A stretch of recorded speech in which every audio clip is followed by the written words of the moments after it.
Hello everyone. मैं परम स्वागत करता हूं आप सबके अपने प्लेटफॉर्म ब्राइट हॉरिजॉन्स पर। कैसे हैं आप सब? आशा करता हूं कि बढ़िया होंगे। सॉरी कुछ दिनों से अपडेट में नहीं रहा। एक्चुअली थोड़ा सा हेल्थ इशू था, दैट्स वाई वीडियोस नहीं ला सका। तो अभी हम स्टार्ट कर रहे हैं पॉलिटी की एक शानदार सीरीज़ के साथ, जिसमें हमारा आज का सेशन है union executive. Before starting the session मैं आपको बता दूं, गवर्नमेंट हमारी दो तरह की होती है, parliamentary form of government and presidential form of government. And हमारे इंडिया में पार्लियामेंट्री फॉर्म ऑफ गवर्नमेंट है। And parliamentary form of government is also three types, तीन तरह की होती है, जिसमें executive, legislature and judiciary. Legislature का काम होता है लॉ मेकिंग बॉडी, जो कानून बनाती है। कोई भी लॉ बनाना, जैसे जीएसटी का एक्ट आया, जहाँ हमारे जैसे जम्मू कश्मीर में 370 आर्टिकल रिवोक हुआ, ठीक है, वो लॉ बनाने का काम करती है लेजिस्लेचर। और एग्जीक्यूटिव का काम होता है टू इम्प्लीमेंट। कोई भी लॉ, कोई भी रूल बना, उसको इम्प्लीमेंट करना, इसका काम है एग्जीक्यूटिव का। एग्जीक्यूटिव को ब्यूरोक्रेट्स बोलते हैं हम। और जुडिशरी का काम होता है जस्टिस करना, न्यायपालिका, न्याय करना। इन जिसमें हाई कोर्ट, सुप्रीम कोर्ट, मुंसिफ कोर्ट, डिस्ट्रिक्ट कोर्ट एट्सेट्रा आते हैं। ये क्या करती है? ये निगरानी रखती है, ये देखती है कि एग्जीक्यूटिव और जो लेजिस्लेचर है वो कुछ गलत ना करे। लेजिस्लेचर कुछ गलत लॉ ना बनाए एंड एग्जीक्यूटिव कुछ रूल को रिवोक ना करे। अगर ये कुछ भी करती है तो फिर जुडिशरी न्याय करती है। So let's start the session. हमारा आज का सेशन है union executive. Union executive deals with article 52 to 78। Article 52 से 78 के बीच में डील करता है union executive. India is a democratic republic with parliamentary form of government. The government at the central level is called union government. ठीक है, central level की government को यूनियन गवर्नमेंट कहा जाता है और स्टेट लेवल की गवर्नमेंट को स्टेट गवर्नमेंट कहा जाता है। यूनियन गवर्नमेंट तीन तरह की होती है, एग्जीक्यूटिव, लेजिस्लेचर एंड जुडिशरी। वही मैंने बता दिया। President, prime minister, council of minister, collective constitute the union executive. ये सारे यूनियन एग्जीक्यूटिव में आते हैं। इस लेसन में हम यूनियन एग्जीक्यूटिव के बारे में पढ़ेंगे, उसके फंक्शंस वगैरह, ऑब्जेक्टिव थोड़े से देख लेते हैं कि क्या क्या पढ़ेंगे इस लेक्चर में हम। नॉमिनल एंड रियल एग्जीक्यूटिव के बारे में पढ़ेंगे हम। India is Republic, elected head of state, ठीक है, प्रेसिडेंट हेड ऑफ स्टेट है वो, उसके बारे में पढ़ेंगे हम। Qualification and method of election पढ़ेंगे प्रेसिडेंट का। Executive, legislature and financial power पढ़ेंगे प्रेसिडेंट की हम, ठीक है। पोजीशन ऑफ प्रेसिडेंट की क्या पोजीशन है, वाइस प्रेसिडेंट्स के बारे में पढ़ेंगी, ठीक है। प्राइम मिनिस्टर को अपॉइंट कौन करता है, पावर पढ़ेंगे प्रेसिडेंट की। Meaning and implications of individual collective responsibility, ठीक है, क्या क्या रिस्पॉन्सिबिलिटीज है वो सारा कुछ पढ़ेंगे हम, ठीक है। तो स्टार्ट करते हैं सेशन। The president.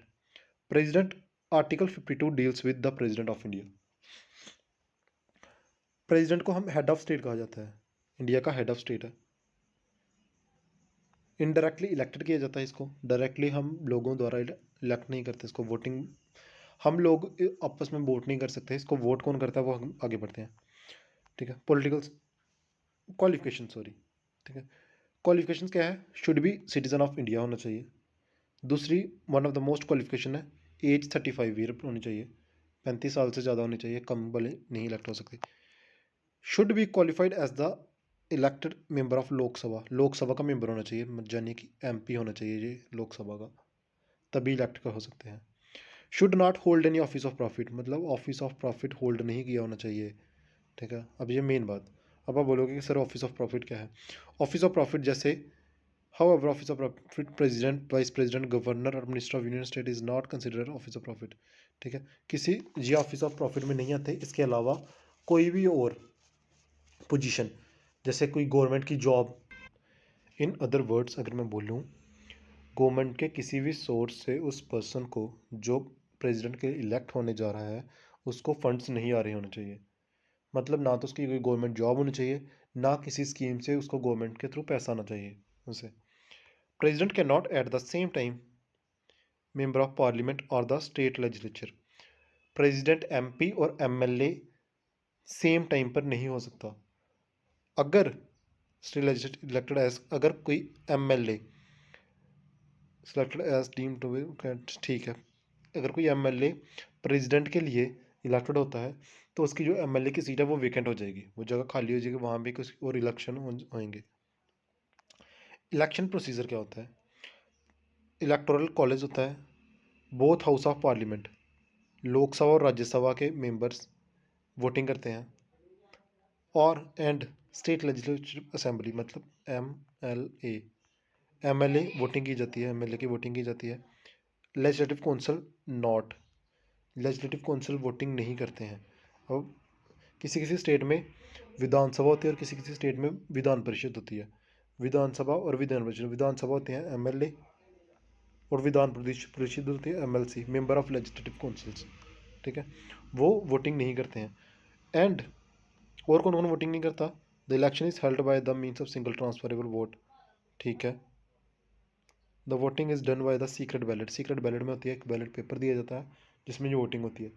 ठीक है, the frames of constitution elected votes of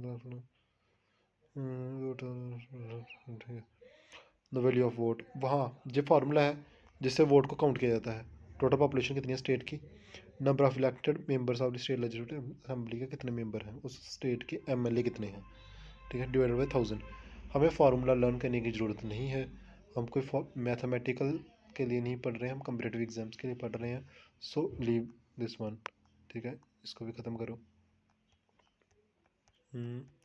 ये भी काम का नहीं है। सिंगल ट्रांसफरेबल वोट क्या होता है, मैं थोड़ा मोटे हिसाब से समझा दूँ आपको। ठीक है, the election of the president is held through single transferable vote system of proportional representation. Under this system names of all the candidates are listed in the ballot paper according to his preference. हाँ ठीक है, होता क्या है कि जितने भी members होते हैं जो वोटिंग करने जा रहे हैं उन सबको एक पेपर दिया जाता है, बैलेट पेपर, सीक्रेट पेपर होता है जिसके ऊपर नाम लिखे होते हैं सबके। उन्होंने क्या करना होता है, प्रेफरेंस लगानी होती है 1 2 3 4, नाम के आगे प्रेफरेंस लगानी होती है। बैलेट पेपर में प्रेफरेंस लगानी होती है। The elector has place the one opposite to the name of candidate who chosen the first preference. ठीक है, किसी को फर्स्ट प्रेफरेंस देनी है, बाकियों को किसी को सेकंड और किसी को थर्ड प्रेफरेंस देनी है। Name of other candidate, the ballot paper becomes invalid if first preference is marked against more than one candidate. ठीक है, बैलेट पेपर इनवैलिड हो जाता है, किसी काम का नहीं रहता अगर सबको हमने फर्स्ट प्रेफरेंस दे दी है या फर्स्ट प्रेफरेंस दी ही नहीं किसी को। ठीक है, तो वो इनवैलिड हो जाता है। आगे देखते हैं काउंटिंग कैसे होती है। सबसे पहले हम क्या करते हैं, फर्स्ट प्रेफरेंस वालों को काउंट किया जाता है। सबसे पहले फर्स्ट प्रेफरेंस वालों को काउंट किया जाता है। ठीक है, उसके बाद सेकंड, अगर फर्स्ट प्रेफरेंस में भी फिल हो जाए, क्राइटेरिया कोटा फिल हो जाए तो हम वहीं पर रुक जाते हैं। अगर नहीं फिल हो तो हम सेकंड प्रेफरेंस वालों को काउंट किया जाता है। जैसे 50% प्लस 1। ठीक है, जितने टोटल वोट हैं, जितने टोटल वोट पोल्ड हुए उसका 50% और प्लस 1, इतना अगर किसी पर्सन को मिला है, इतने किसी पर्सन को वोट मिले हैं तो ही और she should be elected as a president. So ये काम का नहीं है। आगे चलते हैं, ये फार्मूला भी पढ़ने की ज़रूरत नहीं है। ठीक है, जो अभी थोड़ा नीचे चलते हैं, कुछ क्वेश्चंस आ रहे हैं, कुछ क्वेश्चंस डिस्कस कर लेते हैं। The minimum age for the office of president of India, president बनने के लिए मिनिमम एज क्राइटेरिया क्या है?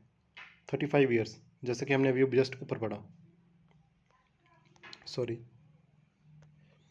The presidential candidate must have the qualification required for a member of, क्या क्वालिफिकेशन होनी चाहिए? जैसे हमने क्वालिफिकेशन में पढ़ा, ठीक है, उसमें एक one of the most qualification थी जिसमें यह था कि मेंबर होना चाहिए वो लोकसभा का मेंबर होना चाहिए। उसके साथ ही थोड़ा नीचे चलते हैं, और members of which of the following house are not member of electoral college, electoral college में कौन सा हाउस मेंबर नहीं होना चाहिए? इलेक्टोरल कॉलेज वो होता है, वो एक ग्रुप होता है हाउस का जो वोटिंग करते हैं, और वोटिंग मैंने पहले भी बताया कि वोटिंग कौन कौन करता है, लोकसभा, राज्यसभा, एमएलए, इन तीनों के इलेक्टेड मेंबर्स, कौन से इलेक्टेड मेंबर्स वोटिंग करते हैं, ना कि nominated members. Nominated members, sorry मैं ऊपर एक्सप्लेन करना भूल गया, नॉमिनेटेड मेंबर्स वो मेंबर्स होते हैं जैसे कि इलेक्शन का दौर चल रहा है और 4 पर्सन ऐसे हैं जो एमएलए के इलेक्शन के लिए मतलब भाग लिया, उन्होंने पार्टिसिपेट किया है। वो चारों के चारों क्या हो जाएंगे? Nominated members. और उन चारों में से एक जो विनर होगा उसे हम कहेंगे इलेक्टेड मेंबर। सो वोटिंग कौन करेगा? लोकसभा, राज्यसभा और एमएलए के इलेक्टेड मेंबर्स वोटिंग करेंगे। एमएलए जिसको हम क्या बोलते हैं?